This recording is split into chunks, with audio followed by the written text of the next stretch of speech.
Je vous remercie. Merci beaucoup. Je donne la parole à Michel Lozana. J'ai dû adopter. Oui, excusez-moi. Merci. Merci, Monsieur le Président, Madame la Ministre. Donc, nous sommes réunis donc aujourd'hui pour la mission santé du projet de loi de finances 2025, qui relève en grande partie du PLFSS. Pour cette mission, les crédits alloués atteignent 1,6 milliard, vous l'avez dit, dans le PLF 2025. C'est une baisse significative qui est due principalement au programme 379, un programme temporaire de soutien dans le cadre du plan de relance post-Covid, donc qui s'explique bien évidemment. En plus de ce programme, cette mission est répartie en deux programmes. D'abord, le 204, prévention, sécurité sanitaire et offre de soins. Ce programme suit les grandes lignes de la future stratégie nationale de santé, avec les priorités suivantes: le renforcement de la prévention et de la sécurité sanitaire, l'amélioration de la gestion des crises sanitaires et des urgences et la modernisation de l'offre de soins pour un meilleur accès à la santé.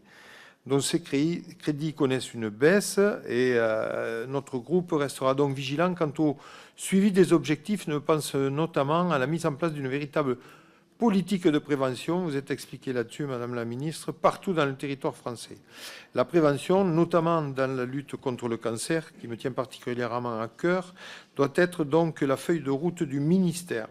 Investir dans la prévention, c'est non seulement investir pour l'avenir, mais aussi alléger la charge qui pèse sur notre système de soins. Et j'en profite d'ailleurs, Madame la Ministre, pour saluer votre décision d'interdire les sachets de nicotine à destination des jeunes, qui pourraient devenir une porte d'entrée vers la dépendance tabagique et aux conséquences sanitaires graves. Cette annonce va d'ailleurs dans le sens de la PPL que je porte pour interdire les puffs. Ensuite, le deuxième programme, qui est le 204, protection maladie, qui inclut notamment l'aide médicale d'État. Alors, sur cette question, notre groupe est clair.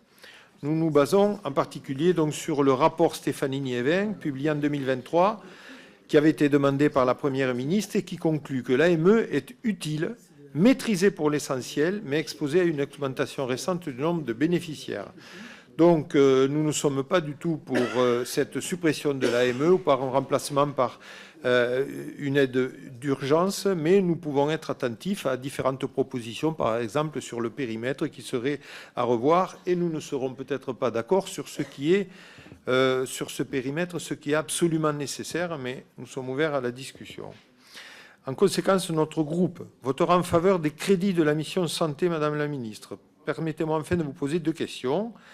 En particulier pour la territorialisation. Un exemple, la médecine nucléaire est en pleine mutation avec des avancées significatives dans le traitement de certains cancers.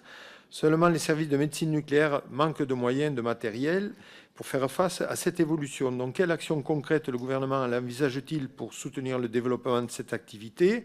Et moi, je verrais bien une étude du gouvernement pour pouvoir nous projeter dans l'avenir et dans le développement de cette nouvelle technique de lutte contre le cancer. Et dans le cadre de la stratégie nationale de santé, la prévention reste un pilier essentiel. Quelles seront les mesures phares que vous souhaitez impulser pour renforcer la prévention, notamment en matière de dépistage précoce, de sensibilisation aux risques évitables et de réduction des inégalités de santé? Je vous remercie. Merci.